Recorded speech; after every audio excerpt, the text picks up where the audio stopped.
All right. Okay. Good morning, everyone. It's so great to have you here today. And if you're watching through YouTube, hi there.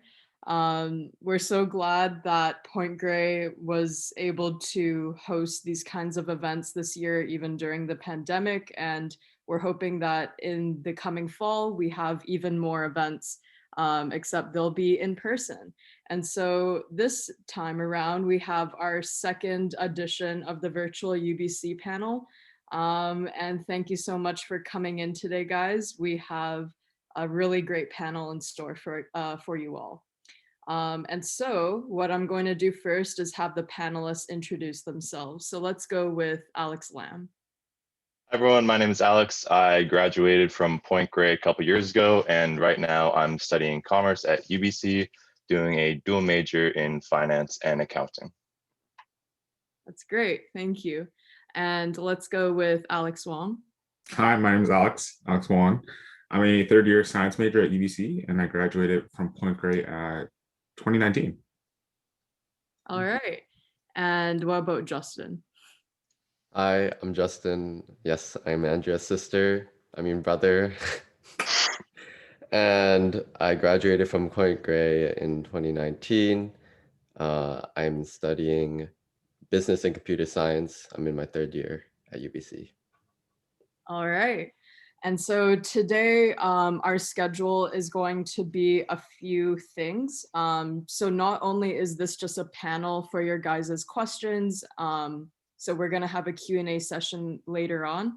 But first, we're going to get into these different panelists' stories in terms of how they went from high school to university, their experiences with the college application for UBC, as well as just general things about their UBC experiences.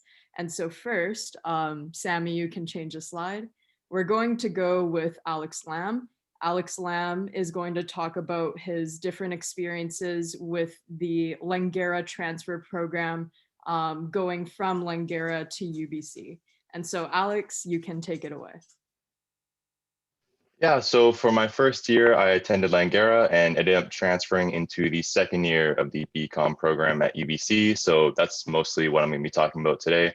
So I'll kind of take you through my experiences and how I went about transferring. So starting at the beginning in high school, I was always a pretty decent student. I got good grades, but I always knew that I never really reached my full potential like a lot of kids do. And so when I didn't get into Sauder in my first year, I knew that I wanted to transfer and that I was capable. So coming out of high school, I had a couple options, but I really narrowed it down to either UBC Arts or Langara because my heart really was set on transferring into the BCom program. And so the reason I chose to go to Langara is because I felt it gave me a little bit better of a chance to transfer, having an easier time transitioning into post-secondary education.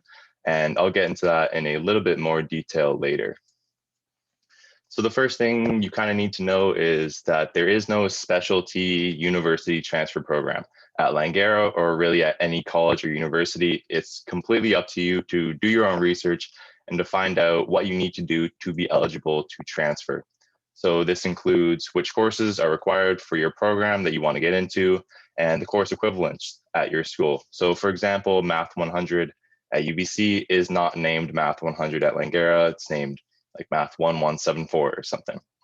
So you're gonna have to figure that out. And one way you can do that is through BC Transfer Guide. I can put the link in the chat later. It's very useful. It'll tell you exactly which courses transfer to what at every single university. So I highly recommend using that. Other things like degree requirements, so the number of credits you need. For example, at UBC, I think you need 24 minimum to transfer, and just things in general like deadlines for transcripts, things like that.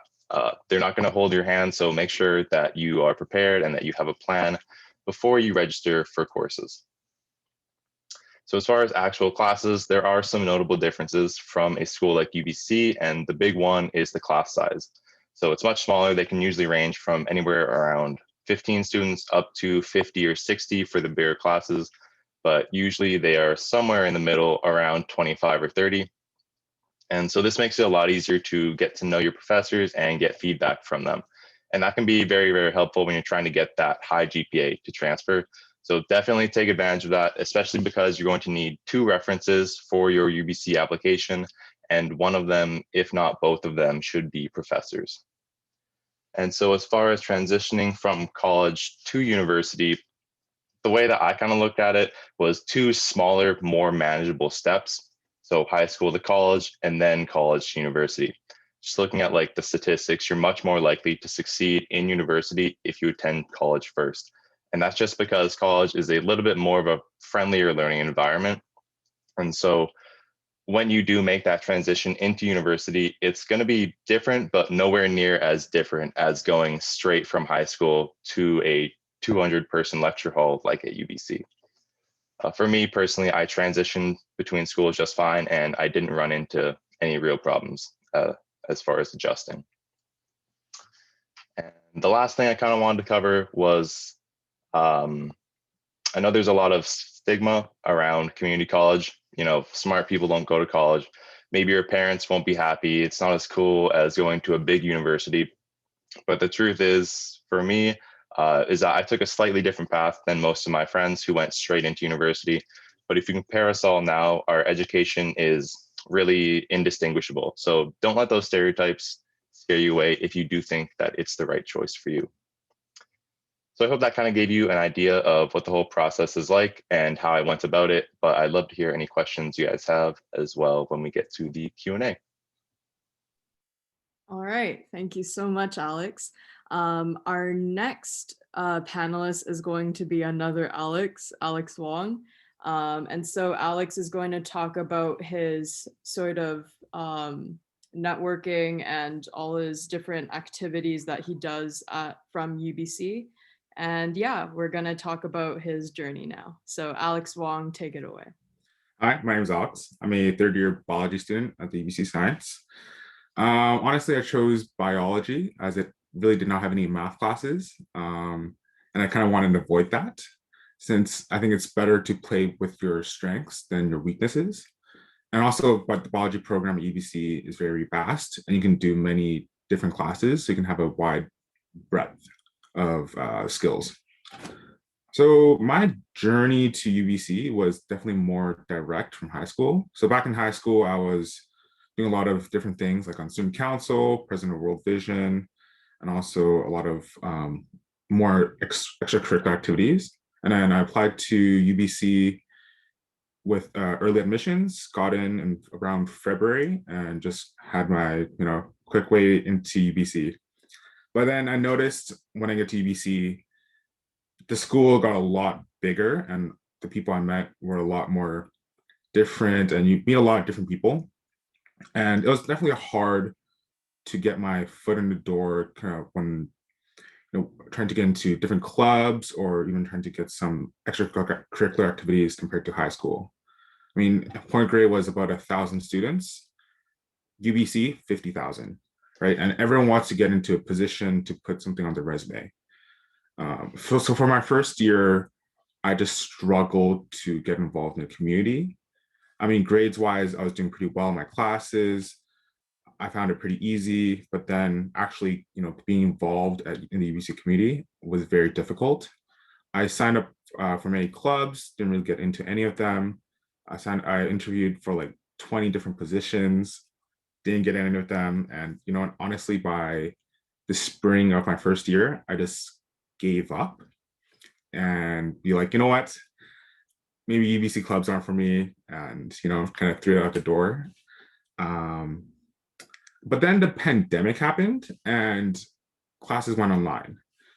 And during this time, I found that a lot of professors kind of were lacking that interaction with their students. So I made an effort to go into office hours where you could communicate with your teacher, your professor, kind of get to know them. And then through that, I found a lot of opportunities to work with them. So by this winter or the fall of my second year, I was talking with my ecology professor, and she was like, "Hey, we have a position with the David Suzuki Foundation. Would you like to work with them?" And I was like, "Yes." Finally, a way to get into my foot into the door, in networking. And 8 months later, I'm launching a national program with them, and also doing some research with that same professor. I'm also working with the UBC Botanical Gardens, also doing some more research and developing a kind of a network of science at UBC. And I get to work with a lot of people that, maybe some of them work at UN, WHO, some people even developed the COVID vaccine, and it's amazing that I get to work with them. But I think my best tip for you is to just be confident and calm. The image you put out to your professors or your peers will definitely reflect of how capable you are. When you send an email, be like, you should be knowledgeable of the topic that they're studying, and you should also be confident that you're able to succeed if you join their team. But yeah, if I have a lot more to say, but I'm running out of time. So if you have any questions, just shout them out to me during the Q&A. All right, thank you so much, Alex. And so we're going to move on to our sort of last speech, and this is Justin. Justin's also a Sauder student, and he happens to be my brother. So yeah, Justin, take it away. Hi there. So again, going into my third year studying business and computer science, I'll be talking about my journey from high school to university. So starting off in high school, I did really well. I'll say that. I got really good grades, but I was very lazy. I was a pretty big slacker. I didn't study much, but I could get away with it. But so I always studied last minute, night before the exam, just did the worksheets or whatever they gave you, read over the textbook. And, on the test, every time I was just lucky, I was able to do it. And so, yeah, that's that with the grades. But on the other side with extracurriculars, I did stuff with Alex Wong, like World Vision. And I also did a lot of sports. I did basketball from grade 8 to grade 12, volleyball, and ultimate frisbee from grade 11 to grade 12. And on the side during the summer, I was working for the night market. And I felt like those really helped me with my college application, because once the application's open, you'll see that a lot of it's not about your academics. It's about they ask you questions about life, about certain situations, and you have to be able to talk about them. And a lot of those situations you come across will be through extracurricular activities. And so those are really important when applying to universities. I feel like doing the night market and also playing ultimate frisbee really helped me talk about a lot of the situations they asked me. And that's because a lot of them were leadership opportunities. They were like, "Oh, what did you do when this happened?" or something about this. And a lot of them talked about leadership. And there was a lot of opportunities working at the night market and also at the playing ultimate frisbee with my friends for leadership opportunities. And so it's really important to have those. Of course, college applications were very, very overwhelming. I had to write quite a bit, not as much as a lot of other students because I only applied for Canadian universities, but it's still a lot of writing, at least like 250 words per question. And for UBC, I think it was like 6-7 questions about that.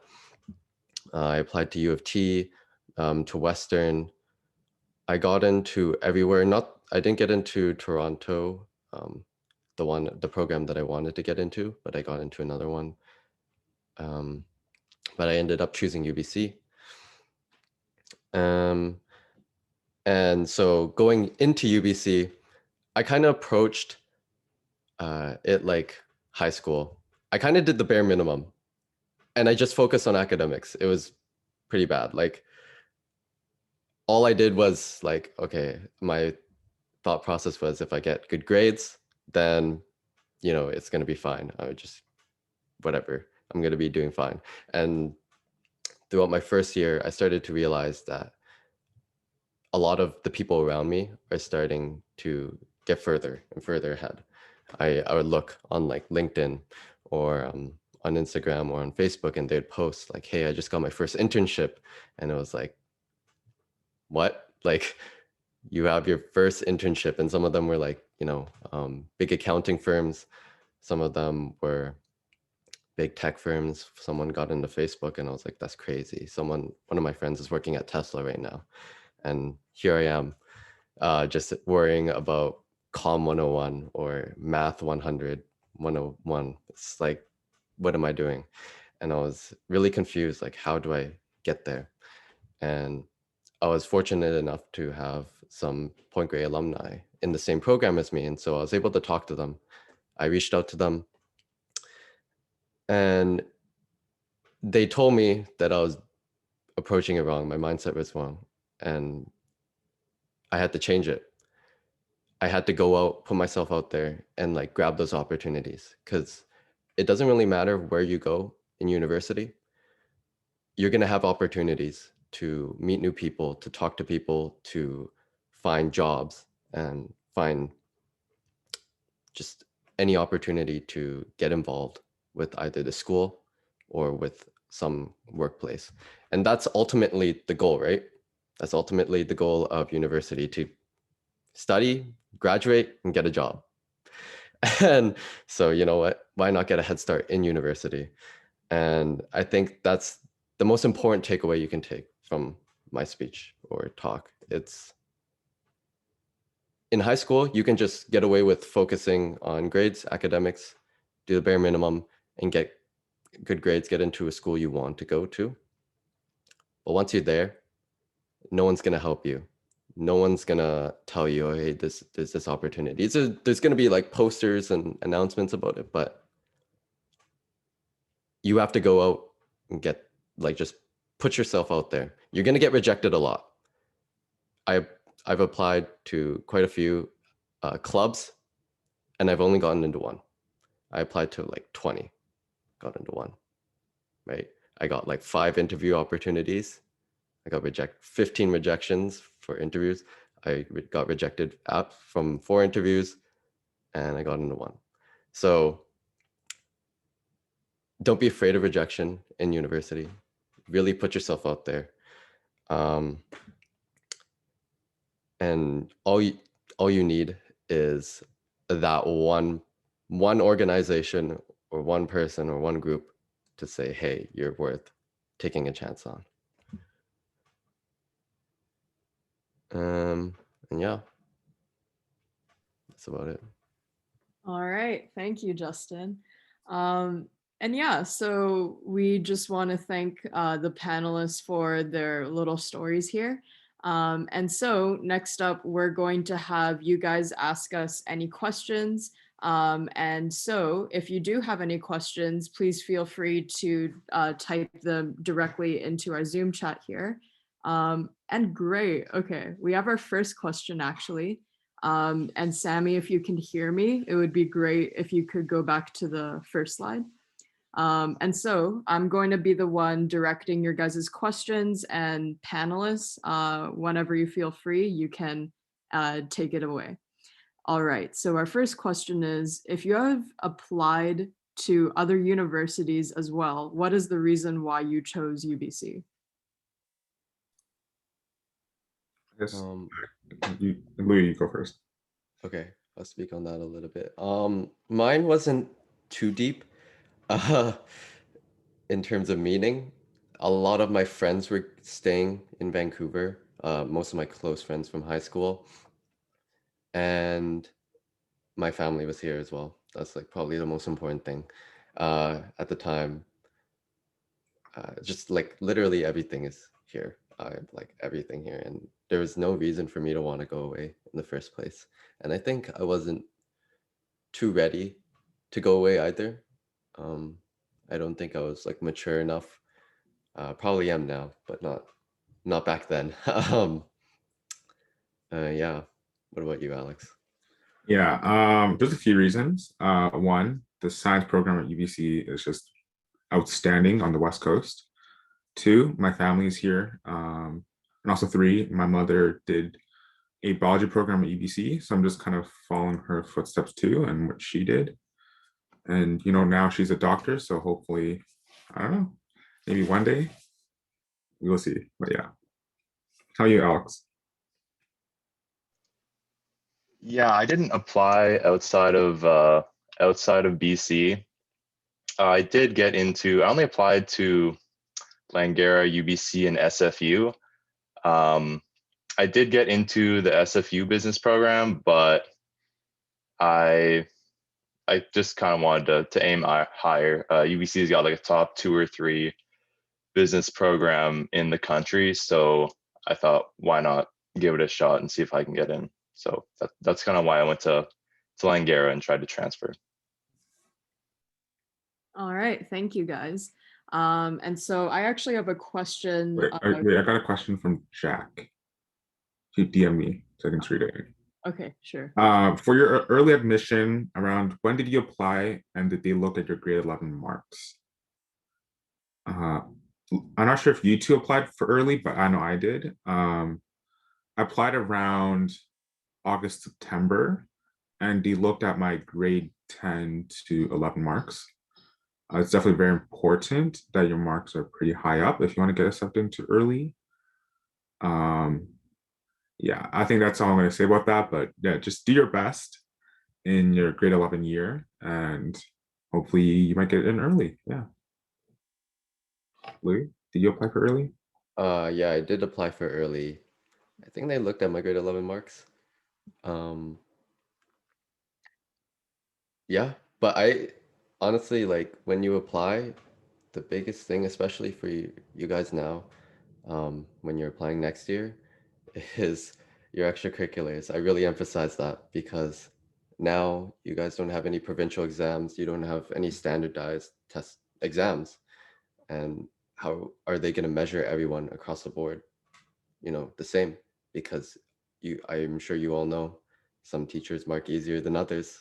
Happens from school to school, even within your own school. So I really emphasize looking at or getting those extracurriculars up. All right. Alex Lam, do you have any opinions on that? Yeah, I just kind of wanted to add on to what Justin was talking about with the extracurriculars. In your application, I would definitely recommend, at least from what I've heard, is that they're really looking for in the questions not only what you did, but what you learned from each experience and how you apply that in your life. If it's made you a better person or a better leader, better at communication, whatever it is, don't just focus on what you did and just describing and listing it. Focus on how you grew as a person from that. I think is a really big thing that they want to see. All right, thank you. Our next question is, what would be the reason of early admission? Is the process any different from regular admissions?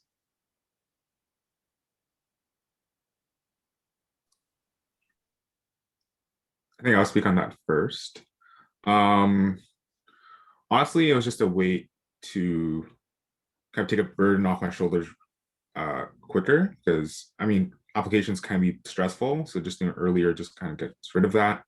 And in some ways, it's like you're getting 2 shots. If you don't get into early, you still have you still look at you during the general application. So maybe the person that's looking at your application rejects you for early, you'll pass it along to general, and they may accept you then. So yeah, that's the reason why I did it. Not much else. I think also like less people apply early, and so technically you might have an easier chance of getting in. And also for the people that do want to apply to, like 10 schools, 15 schools.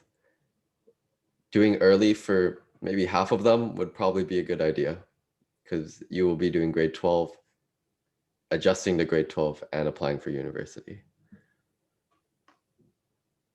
It'll I be a didn't lot do of it. work. Yeah, Sorry. I didn't do early, so I can't really comment on that. But yeah. All right. Our next question we have here is, what advice do you guys have on the personal profile in terms of answering the different essay questions they have? Like I kind of said earlier, just reiterating it, build on what you learned from your experiences, not just because I can guarantee you most of the things that you did, there are like 100 other kids who did the exact same thing. So how you can set yourself apart from everyone is by showing them how you're a different person from those experiences, would really be the thing that the biggest thing that I focused on in my application. I think I just want to add on to that. I definitely agree with what Alex said. And I think people make the mistake of always worrying about that their position in like a club or something is not high enough. I would disagree with that. It's mostly the qualities that you put down and what you've learned and the skills you've achieved. The name of a position doesn't really matter. They're just gonna look past that and see what you actually did and the impact that you've made in the extracurricular activities that you've done. Yeah, I think the whole goal of the personal profile, I think it gets lost in a lot of people writing it when they forget that the personal profile is for UBC to learn more about you and who you are as a person and whether you fit in with their values and goals. They don't. They are a huge university. They don't really care if you know, worked at like a small club, right? Like at your school. They care about what you value, what you take away from those small opportunities if you turn it into something bigger. Just like both Alexes have said. So really remember that. I think that helped me. You tell a story, tell them who you are, show them who you are. All right, thank you guys. Another direct message I got was, do they know if you have retaken a course? Not necessarily when you fail a course, but when you retake a course just to get a better mark. Yes, they do. They for sure. They know. I believe it shows up in your transcript twice. But even if it doesn't, they have some way of finding out. I think that I Also, got that from Cordoni in grade 12. actually at UBC, you can't retake a course for a better mark. So let's say you get 70 on your first try and you just read again and get like a 90, they'll keep that 70 on your transcript. So there's no point of doing a course to get a better mark at UBC unless you fail. Yeah, and just to add on to that, I'm not sure if other universities allow you to. They may not. But if you do retake it, they are going to, if they don't keep your first mark, if your second mark is an improved mark, they're going to recognize that it took you 2 tries to get there, and that they're going to dock you for that. They're not going to take that second mark and compare it to everyone else's first mark like they're equal, because they realize that you've learned the content already, and so that gave you a huge advantage in that course. So that grade isn't. They're definitely going to mark you down for that as far as admissions. Yeah, just do your best in your first try. That's all I can really say. All right. And our next question here is specifically for Justin. How is the computer science program at UBC? How rigorous is the course load? And if you have done any internships or co-ops so far, how was your experience? Yeah, so the computer science, I think any computer science program at university is pretty rigorous, probably pretty infamous. I think it took the biggest adjustment to get used to, just because in my first year, part of my program, I took 4 commerce courses in first term and then 1 computer science course. And then in my second term, I took 2 comp sci courses and 3 business courses. And they're honestly the hardest courses I've ever taken. Any comp sci course just is much harder than any commerce course that I take, mainly because of how quantitative it is. I'm sure you guys have all experienced this, maybe at Point Grey or wherever you are. It's a lot like learning from, if you're from Point Grey, Mr. Makarenko. He's a teacher that kind of tells you the textbook definition of like, okay, F equals MA, and then they go tell you to build a circuit that, I don't know, powers the world with, solar energy, and you're like, what the heck?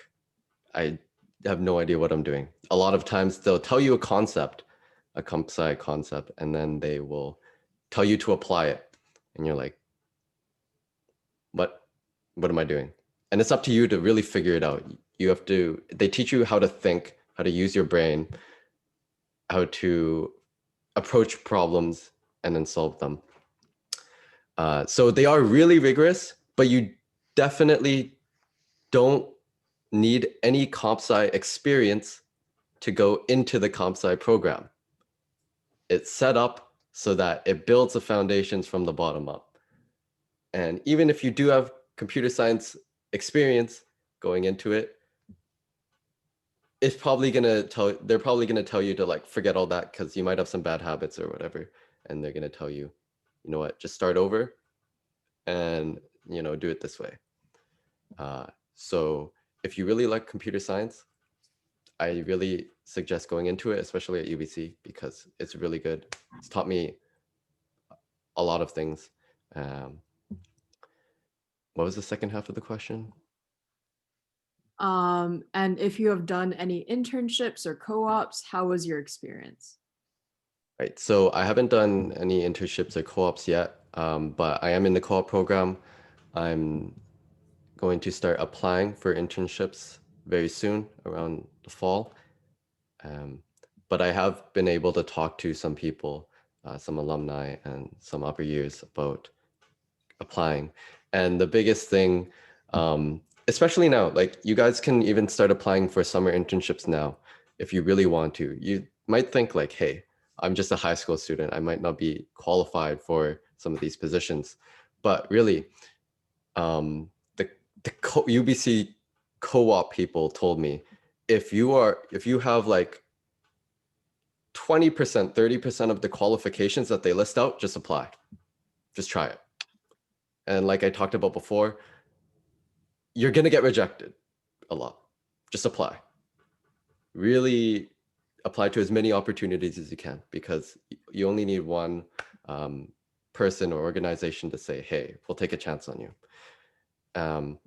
One thing you can do to increase your chances of getting into a co-op, this works with clubs as well, or internships, any jobs, is to show interest in the company. You can do research about their company culture, their values, some of the programs they have, some of the events, or whatever their products. And if you have knowledge about their company, they're going to say, hey, this person is passionate about our company. And he obviously is interested in working for us. It's not just another job to him.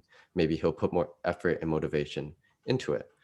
And so that's probably my one advice for people looking for jobs in co-ops. All right, thank you. I have a question from a DM directly for Alex. It says, I think you said you worked with the David Suzuki Foundation. What do you do? Yeah, I'm still working with them. Currently, we're working on the Butterfly Way project. And basically that's bringing volunteers and participants together to work with researchers to kind of monitor and track butterflies and create habitats for them. And this past about 8 months now, we just been starting this project in BC, and hopefully, I actually have a presentation on Sunday, and hopefully we can get that launched to the whole national program by next fall or next year. So yeah, so it's just a lot of creating documents and a lot of planning with my science team and working with research professors and whatnot to see what they need and how can we help them with that stuff. Yeah. All right, thank you. And so this is a question that probably Alex or Justin could answer. I saw that there's a B+MM Bachelor plus Masters of Management program at UBC. Are you guys able to provide some insight on that program? And to also add on to the question, is that program still part of Sauder? I can speak to it because I actually applied to it. I applied to it because my second choice was UBC Science, and then I applied to that program on top of it. And it's a program where it kind of reserves you a spot to do a master's in management after your 4 years of undergraduate degree. Now, you're not doing it alongside your undergraduate degree. It's the same thing as if you did your undergraduate degree and then did a master's in management. It is part of Sauder, but basically you have to, if you do decide to go with the program, make sure you are committed to doing a master's in management after your undergrad degree, because you will be paying for this master's in management program while you are paying on top of your fees for your undergraduate degree. And you have to maintain a certain level of grades to stay in the B+MM program. But once you graduate from your undergrad, then you go straight into your master's in management, if that makes sense. Alam, did you want to add anything onto it? I think you covered it all. Yeah, Okay. yeah. All right, thank you. And this is a question directly for ALEX LAM. Would you say that the extracurricular experience at Sauder is competitive or even competitive to the point where it's toxic? That's a good question. It is a very competitive environment at Sauder. You're all competing with each other for the same club positions, the same internships. But I would really say it's only toxic if you make it toxic. So if you go in with a bad attitude, thinking that like, oh, then if you see your peers and think of them as people that you're competing with, then yes, I think it will be. If you start comparing, your accomplishments versus everyone else's, or your grades versus their grades, then I think it does kind of, it can be toxic. But if you go in with an attitude thinking, I'm here to just enjoy my 4 years at university, have a good time, and make as many friends as possible, then, and you don't let like the small things bother you, then I don't think it is at all. Justin, do you have anything to add to that? Yeah, no, I think anywhere you go, it'll be quite competitive. But for sure, I think choosing wisely who you trust is a very good thing. I think like you can accept help from people, or you can help people. Just my kind of mindset is to go in with like if I choose to do this, it's my own responsibility, no matter what the outcome is. If I help someone, I'm not going to expect help in return. I'm just helping them because I want to help them. If you go in with that kind of mindset, it becomes less toxic than expecting things from other people, unless you specifically make a deal with them or something. Unless you specifically say it, don't expect anything. All right. And so this is a question open to anyone. Would you recommend taking AP courses in grade 12, like AP Calc or AP Comp Sci? I guess I can answer that first. Would you recommend taking it? Honestly, no. After just for UBC, they don't really care. I didn't really take any AP courses in grade 12. And honestly, AP courses are a lot harder and that can drop your mark. So I would go against saying taking AP unless you're applying to like different universities, like maybe American universities or Toronto. Even Toronto, you even need AP courses to get in. So yeah, I would just focus more on easier courses that can help with your mark.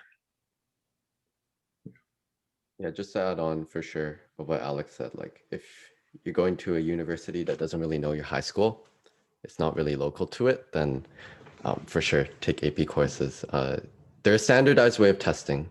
So if you get if you get a 4, you get a 5, you get a 3, they know the level you're at. Like any university can know the level you're at there, and compare you to other students. So that's one of the upsides. That's also can be a downside. But either way, it's a way of standardized testing. Everyone will have the same questions or same, and marked the same way. But specifically for AP Calc or AP Comp Sci, if you do take them, AP Comp Sci was really useful for a course at UBC. It's exactly like one of the second-year computer science courses. So if you do want to go to UBC Comp Sci, I do recommend taking it. In AP Calc, I found it was not very different from normal calc, but that's just at Point Grey because we use the AP Calc workbook basically. We learned off the AP Calc curriculum. Might be different at your school, but it wasn't that different for me. Yeah. All right. And to sort of add on to that question, another one we have is it better to take challenging courses such as Physics 12 and APs and etc., and maybe not get a super high mark, or is it better to play it safe and not take that risk? Sorry, do I go? Yeah, Alex, you go first. Okay. I can't say like for sure if one is necessarily better than the other, but I can say that they do take into account the difficulty of your courses as well as how many courses you're taking. So if you have like a 95 average, but you're taking 5 courses and they're not very hard courses, they're still going to prefer someone who has a 90 average who's taking, seven courses with a lot more difficulty. So just know that admissions doesn't just they don't just put it into a computer and just like look at your average and then just make a decision based off that. There's a lot more that goes into it. And they do look at the smaller things as well. So that's all I have to say on that. Yeah, I definitely agree with that. Just sort of coming from a science perspective, I did all 3, Phi Chem Bi in grade 12. I did pretty well, but honestly, if I were to redo it, UBC sciences only need, I think, 2 of the science courses and then like some math and English.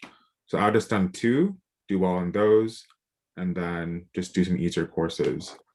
But yeah, I think definitely look at the requirements and see what you need and see how well pick out of the list and see which ones you can do well at.